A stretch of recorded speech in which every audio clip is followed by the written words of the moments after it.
ರಾಜ್ಯನೇ ಸರ್ಕಾರನೇ ಇಲ್ಲ ಸತ್ಯವಾಗಿರ್ಬೇಕಾದ್ರೆ ಇನ್ನೇನು ಡೆವಲಪ್ಮೆಂಟ್ ಇದೆ ಇಲ್ಲಿ ಏನು ಉಳಿದಿಲ್ಲ. ಒಂದೇ ಒಂದು ಸಿದ್ದರಾಮಯ್ಯನವರು ಇಷ್ಟೊಂದು ಕೀಳು ಮಟ್ಟಕ್ಕೆ ಹೋಗ್ತಾರೆ ಅಂತ ಯಾರಿಗೂ ಗೊತ್ತಿಲ್ಲ. ಅಧಿಕಾರ ಎಂಥದ್ದು ಅನ್ನೋದನ್ನು ಸಿದ್ದರಾಮಯ್ಯನವರು ಸಾಬೀತು ಮಾಡಿದ್ದಾರೆ.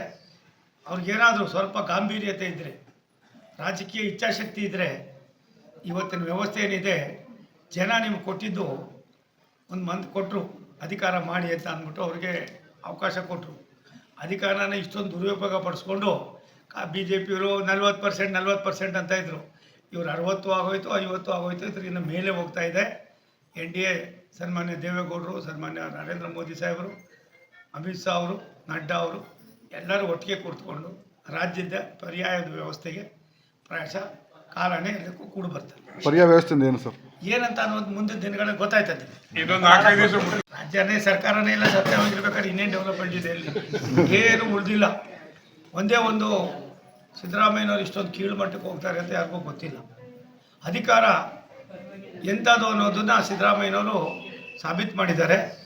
ಅವ್ರಿಗೇನಾದರೂ ಸ್ವಲ್ಪ ಗಾಂಭೀರ್ಯತೆ ಇದ್ದರೆ, ರಾಜಕೀಯ ಇಚ್ಛಾಶಕ್ತಿ ಇದ್ದರೆ, ಇವತ್ತಿನ ವ್ಯವಸ್ಥೆ ಏನಿದೆ ಜನ ನಿಮ್ಗೆ ಕೊಟ್ಟಿದ್ದು ಒಂದು ಮಂತ್ ಕೊಟ್ಟರು ಅಧಿಕಾರ ಮಾಡಿ ಅಂತ ಅಂದ್ಬಿಟ್ಟು ಅವ್ರಿಗೆ ಅವಕಾಶ ಕೊಟ್ಟರು.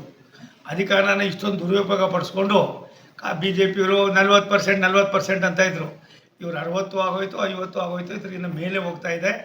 NDA ಸನ್ಮಾನ್ಯ ದೇವೇಗೌಡರು, ಸನ್ಮಾನ್ಯ ನರೇಂದ್ರ ಮೋದಿ ಸಾಹೇಬರು, ಅಮಿತ್ ಶಾ ಅವರು, ನಡ್ಡಾ ಅವರು ಎಲ್ಲರೂ ಒಟ್ಟಿಗೆ ಕೂತ್ಕೊಂಡು ರಾಜ್ಯದ ಪರ್ಯಾಯದ ವ್ಯವಸ್ಥೆಗೆ ಪ್ರಾಯಶಃ ಕಾಲನೇ ಎಲ್ಲಕ್ಕೂ ಕೂಡು ಬರ್ತಾರೆ. ಪರ್ಯಾಯ ವ್ಯವಸ್ಥೆ ಏನು ಸರ್ ಏನಂತ ಅನ್ನೋದು ಮುಂದಿನ ದಿನಗಳಲ್ಲಿ ಗೊತ್ತಾಯ್ತದೆ.